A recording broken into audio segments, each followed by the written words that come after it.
এটা তো হিন্দু হত্যা, কমপ্লিটলি একদম হিন্দু হত্যা।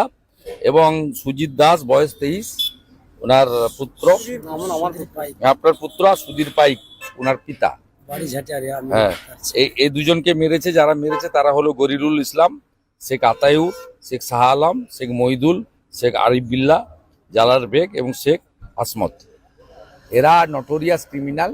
এদের মধ্যে শেখ যে গরিরুল, তাকে এনআইএ ডেকেও ছিল এর আগে পশ্চিম ভাঙনমারির বোমা বিস্ফোরণ কেসে। কমপ্লিটলি এদেরকে খুন করা হয়েছে, এটা নিয়ে কোনো দ্বিধাদ্বন্দ্ব বিষয় নেই।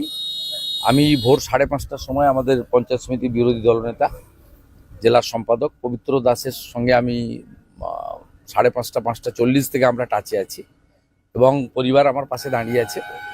পরিবার পরিষ্কার মার্ডার কেস, এদেরকে যতক্ষণ না তুলছে কোনো এই বিষয়ে কম্প্রোমাইজের কোনো জায়গায় পরিবার নেই।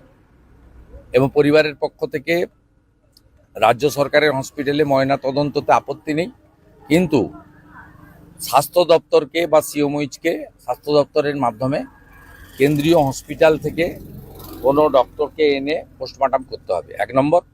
দ্বিতীয় নম্বর হচ্ছে পরিবারের লোক যে আপনার মুখে রক্ত, মাথায় দাগ, আপনার বাবাকে দেখতে দিয়েছে? আমি ছেড়ে হসপিটালে যখন এসেছিলাম বাবা ছেড়া আছে, ছেড়ে আছে, আর ঘাড়ের একটা লাঠির কাদার দাগ আছে। হ্যাঁ, দাগ আছে। তো দেখুন, একদম কমপ্লিটলি বাড়ির লোকদের বক্তব্য দেখুন, এই হিন্দু বলে খুন করেছে, ছাড়া হবে না। বেলা 12টা থেকে খেজুরি জুড়ে বিক্ষোভ হবে 1 ঘন্টা, 12টা থেকে 2টো পর্যন্ত। এবং আগামী সোমবার দিন খেজুরি সমস্ত হিন্দু সংগঠন, মন্দির কমিটি, পূজা কমিটির পক্ষ থেকে খেজুরি বন্ধ রাখা হচ্ছে।